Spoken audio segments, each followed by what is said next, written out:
Alors l'autre nouveauté de cette nouvelle version de Lightroom classique, c'est en fait une meilleure gestion des métadonnées, en particulier lorsqu'on veut faire des traitements par lot ou les éditer par lot.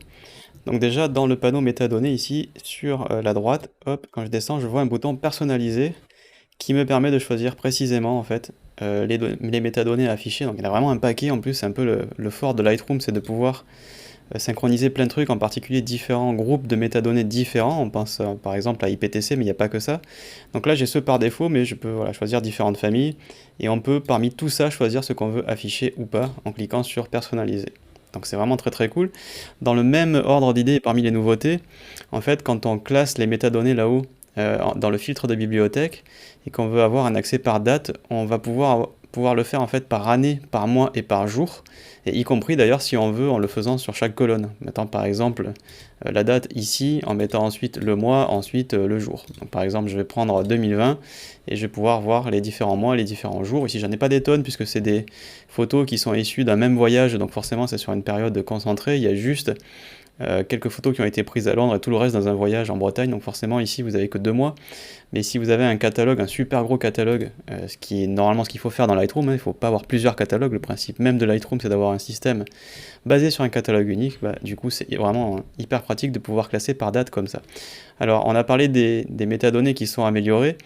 On va revenir en fait un petit moment si vous le voulez bien sur le panneau métadonnées. Donc en fait quand je choisis plusieurs images, donc on va prendre par exemple tout ça, et que l'on a plusieurs photos sélectionnées, donc on peut en fait afficher les métadonnées de la photo cible ou des photos sélectionnées. Et donc évidemment quand il y a plusieurs trucs différents, il va mettre évidemment mixte, mais ça permet en fait de voir la différence entre soit la photo cible, soit les photos sélectionnées. C'était pas le cas avant, donc ça c'est plutôt pratique. Et en plus, si par exemple on prend toutes les images, donc on fait un CTRL A, donc là j'en ai 408, ça commence à faire du monde, donc en fait quand on affiche ici les métadonnées, si par exemple on a, mettons, j'en sais rien, IPTC, donc qui est quand même un truc qui est assez gros, vous voyez que ça prend du temps à afficher, un tout petit peu de temps, en particulier s'ils étaient tous remplis, ce qui ici n'est pas mon cas.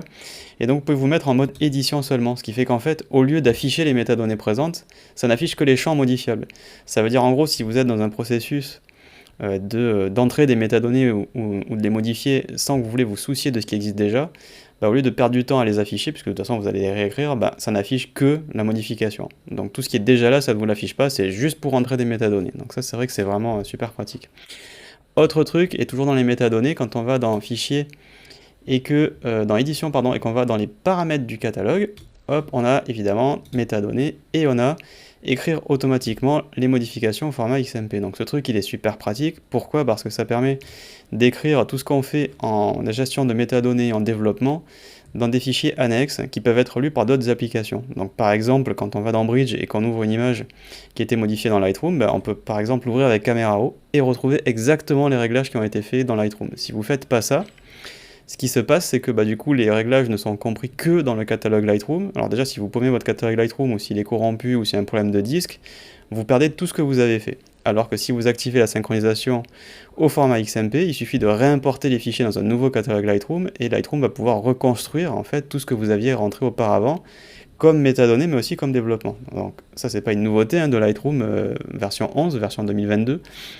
Mais c'est quelque chose voilà, c'est quelque chose qu'il faut absolument faire. Là où c'est nouveau, c'est qu'en fait, maintenant, les métadonnées sont écrites en temps réel et qu'en plus, vous allez avoir, lorsque vous faites des modifications, une petite barre de progression qui vous indique en fait à quel point les métadonnées sont en train d'être écrites, ou si c'est fini ou pas. Ce qui n'était pas le cas avant. Avant, on faisait une grosse modif de métadonnées, ça synchronisait en arrière-plan sur le XMP, sur chaque fichier XMP pour chaque fichier brut, mais on ne savait pas où ça en était.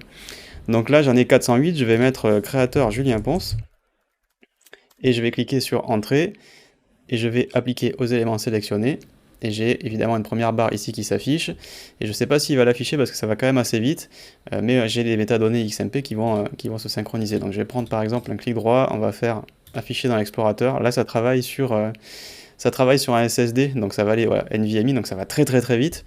Vous voyez que j'ai déjà tous mes XMP ici qui sont en train d'arriver, donc je crois que j'ai même pas vu la barre de progression. Donc là maintenant j'enlève le mode édition, sinon je vais pas voir ce que j'ai fait, et on voit bien que évidemment il y a créateur Julien Ponce. Et si on fait un petit clic droit avec afficher dans l'explorateur, on va bien voir évidemment tous les XMP ici qui ont été synchronisés. Si on affichait l'heure, on aurait évidemment les dates, hop, Ici, on les voit déjà, voilà, 26 octobre 2021 à 20h10, donc tout est bien synchronisé à l'heure d'aujourd'hui. Donc ce que je viens de faire ici, c'est dans le catalogue et c'est bien dans les XMP.